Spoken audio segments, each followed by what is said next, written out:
Dav, we've already spoken about the finals that India and Australia played in Johannesburg in 2003. Yeah. We drew a lot of parallels, we drew a lot of similarities, differences as well there. Difference here is that this time around, India go in without losing even a single match. In 2003, however, it was Ricky Ponting, Team Australia's captain, who led the charge. He was 140 runs not out in that all-important final.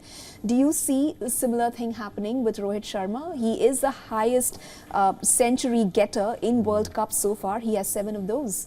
I think so. I can see it happening. If he gets a start, he's got every chance to get a 3 figures in a World Cup final. I do recall that 2003 I was with Sri Lanka in South Africa, and the roles were reversed, where Australia just blew away every other opponent on the way through to the final and winning the final. Very similar to what's happening here in 2023. So there is a lot of similarity between that campaign and this campaign, and there's every chance that the captain, like Ponting did in 2003, that the captain in India this time could very well get a century and mirror exactly what happened all those years ago. Okay, we have very interesting statistics over here ahead of this marquee clash. The number of ODIs that India have won, Australia have won, and we can see how the odds are stacked between the two teams there. Dav, you very interestingly pointed out, and you mentioned that you were coach of the team Sri Lanka that was defeated by Team Australia in the semi-finals.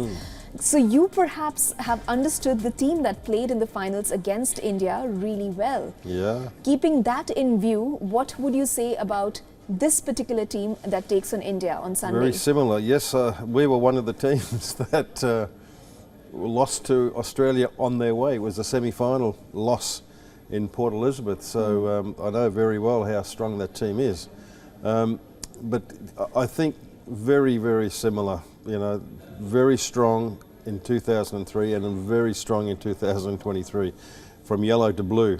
So you know, I'm expecting, to be honest with you, I'm expecting a strong victory by India. It's going to take a little bit of tussling time, you know, a bit of sparring to start with, but then I think at the end of the day the difference will be a little bit bit larger than what maybe some people think. India has been the standout team in this tournament, and I expect them to continue on Sunday.